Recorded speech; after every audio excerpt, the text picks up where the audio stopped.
like the brain through bowing and prostration. That's why in the Quran, Allah Ta'ala says that his slave is more closer to him when he's in sujood.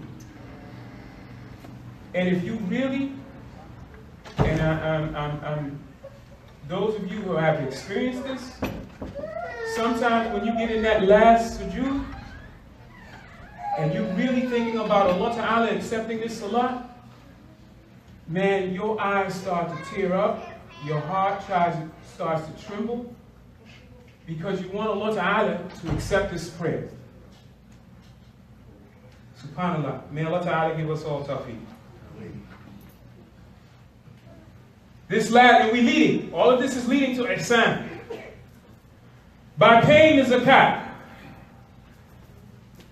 Muslims assist the poor and contributes to the well-being of society. It is at least, as the Prophet ﷺ gave us in Sharia, 2.5% of a person's annual savings when properly given. The poor will not be left alone in society. It is systematically expressive of compassion and social solidarity. The zakat does not replace charity or government taxes. However, it contributes to the welfare and the well-being of society in areas not covered by the government-funded projects. Now, this zakat. All of us have a problem with this. And it is reported by the Holy Last Messenger, sallallahu alaihi wasallam, that unless you spend what Allah Ta'ala has given you, because Allah Ta'ala says, for the believers, those who spend out of what Allah has given them, right? So, in order to give back to Allah, that means you have to spend within your community first, within your masjid first, within the Muslim Ummah first. And those monies are supposed to go out to those who are in need. Now here at this masjid, for those of you who have been coming here, I'm the new kid on the block, mashallah. But one of the things that I've noticed from this Ramadan and last Ramadan, there's a lot of homeless people that come up in here and get a plate. Most masjids that you go to, you don't see that.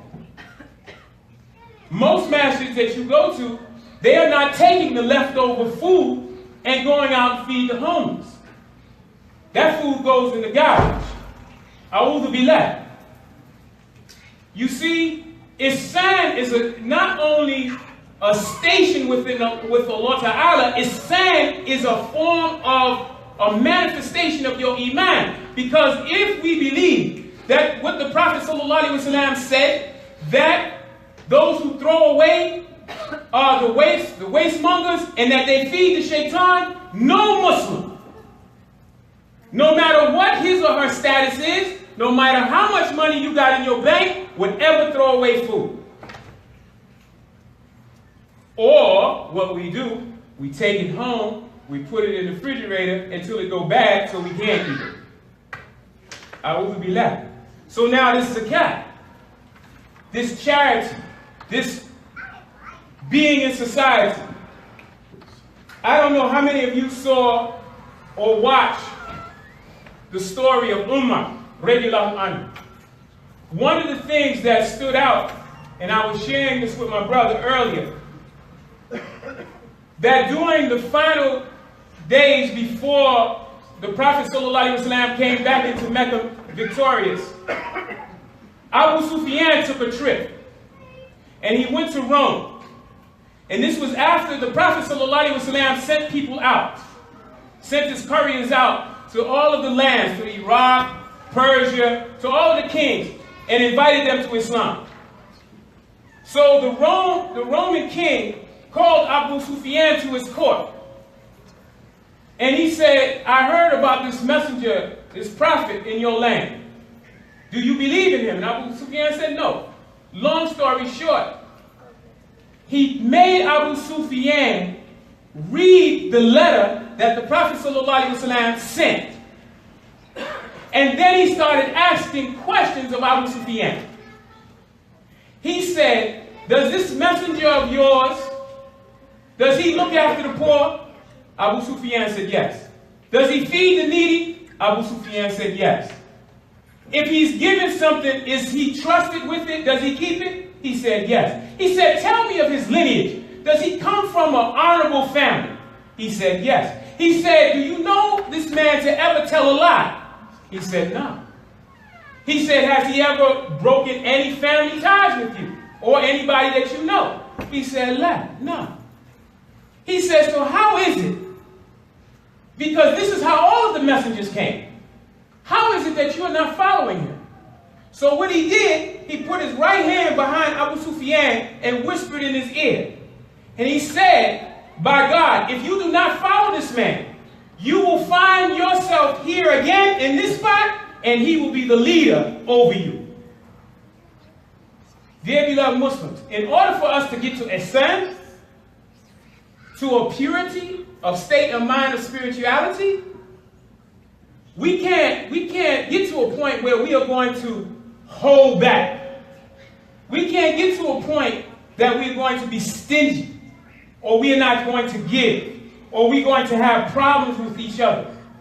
Look around you. Look right now. Look around you. This is a diverse community. All saying, La ilaha illallah Muhammad Rasulullah. Then it is incumbent upon us to have the goal of our Prophet Sallallahu Alaihi Wasallam. To be able to be a foundation for the community and the society that we are in. Alhamdulillah, we have masjids in the suburbs, we have masjids on the outskirts, but the masjids that's within the community is a direct reflection of what the Prophet ﷺ did. Some people say, how you going to build a masjid in the hood? Why won't you? When you study the history of the Prophet ﷺ, even though that there was idols still in the Kaaba, the Muslims made Umrah. Until Allah Ta'ala allowed him to come into into Mecca and destroy the idols. Is that true? So even in the ignorance of the Quraysh, the Muslims strived until eventually Mecca became Deen al-Islam. Right? But if you don't believe that Allah can put a masjid within the hood, brothers, please move up. And that we can change the society in which we are in, then that is your faith that is lacking. That is not ours. That's your individual short-sightedness. You see, you can have knowledge, but don't understand it. You can have knowledge and don't practice it. That just makes you a follower. And then so when you get into a conversation with me, you always want to debate. But Allah Ta'ala says, for those, the best amongst you is the best are in taqwa. So this remembrance of Allah takes us towards ihsan. In conclusion, dear beloved Muslims, may Allah Ta'ala forgive us all.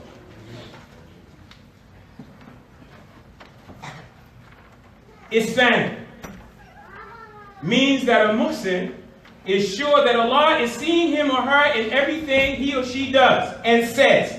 Therefore, a Muslim does not or does his or her best to say and do only what pleases Allah and conforms to his commandments. This is the level of righteousness, perfection, as well as doing and saying the ultimate good for the sake of goodness. The word ihsan is derived from the verb ahsana. Ahsana basically means doing better, making things better, or doing your best, which is the doing of what Allah has commanded us to do.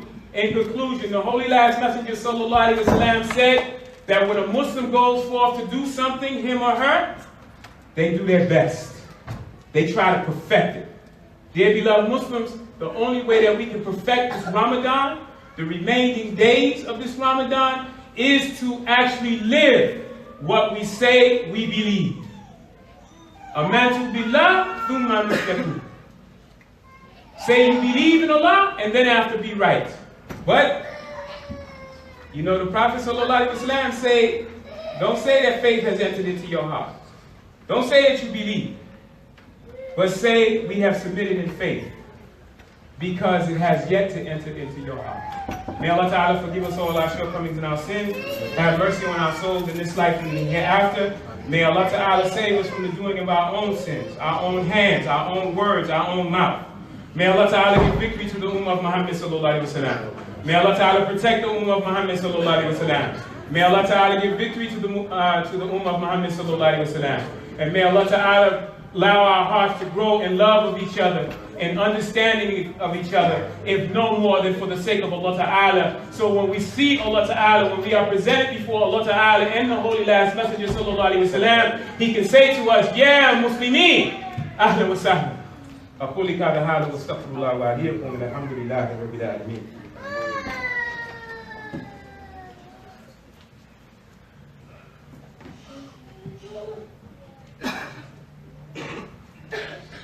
الحمد لله رب العالمين. بسم الله الرحمن الرحيم. إن الله وملائكته يصلون على النبي يا أيها الذين آمنوا صلوا عليه وسلموا تسليما. اللهم صل على سيدنا محمد وعلى آل سيدنا محمد كما صليت على سيدنا إبراهيم وعلى آل سيدنا إبراهيم وبارك على سيدنا محمد وعلى آل سيدنا محمد كما باركت على سيدنا إبراهيم وعلى آل سيدنا إبراهيم في العالمين إنك حميد مجيد. Dear beloved Muslims, in conclusion, I'm gonna get this one in today. I told y'all last week that clock up there fast. This one's like 5 minutes behind, so don't pay that no attention. Muslims, listen. You know, when I was watching, because that's the only thing that you know, for the most part, this Ramadan, that we have a tradition in my house that, you know, during Ramadan, we cut off the TV. I stopped watching Star Trek or Star Wars. I'm a sci-fi nut. And we try to watch Islamic stuff. So last year was the story of Yusuf alayhi salatu salam. This year was about Umar radiallahu anhu. Right after the death of the Prophet sallallahu alaihi wasallam, the Muslims went crazy. When you read the history, they went straight up Majnun. They came to Abu Bakr and said, look, yeah, we gave zakat when the Prophet sallallahu alaihi wasallam was alive, but man, we don't owe you nothing. And we ain't giving you nothing. Right? That's what they said. Abu Bakr stood up and said, what? Say that again? Man, I done told you. You know, that's how we talk. I done told you. I ain't giving you nothing. My money is my money. Jazakallah khair. Thanks, man. So, Abu Bakr said, if you refuse to do what Allah and His Messenger sallallahu alaihi wasallam has ordered us to do, for surely by Allah, I will start war against you. I will fight you.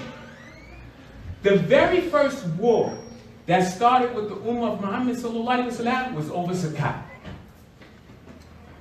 Every war preceded that was because nations, certain tribes in the Arabian Peninsula, like Yemen or Bahrain, all those people that came to Islam during the life of the Prophet sallallahu alaihi wasallam, they backed the heck up after the Prophet died, alayhi salatu wasalam. And it was over zakat. It was over money. And one of the biggest things that cause problems in a marriage is money. People fight over money. Man, you ain't telling me what's in the account. How you gonna go buy that and you ain't telling me what it is? You know how our sisters do that. So, and then the brothers, you gonna go buy that, you ain't telling me you bought that? Where you get that money from? Stuff like that. So anyway, this is what happened during the time of the Prophet. After the Prophet sallallahu alaihi wasallam. Abu Bakr fought Muslims because they refused to pay zakat. Now look at this. 1438 years later, we asked the Muslims to give in the path of Allah. We get the fidgeting, right? We get the fidgeting. And then we read, Allah Ta'ala says, look, if you give in the path of Allah, Allah is going to return it to you. But see, this is ihsan. Dear beloved Muslims, I am speaking to myself. Wallahi uqsimu billah. We have not yet really truly believed. We have really not. Because one of the questions, if you remember, that the Roman emperor asked Abu Sufyan, he said, does the poor and the needy follow Muhammad sallallahu alaihi wasallam? He said, yes. He says, is this prophet of yours, does he give to the poor and the needy? He said, by Allah, he does. He said, well, this was the way of all of the messengers of God. Subhanallah. So what holds us? What holds us? You have to go back and look, dear beloved Muslims, and look at the history and the development of Islam. For the Muslims to come from Muslim to Iman to Ihsan, or from Islam to Iman to Ihsan, they had to do some stuff, man. And when you look at Khalid bin Walid,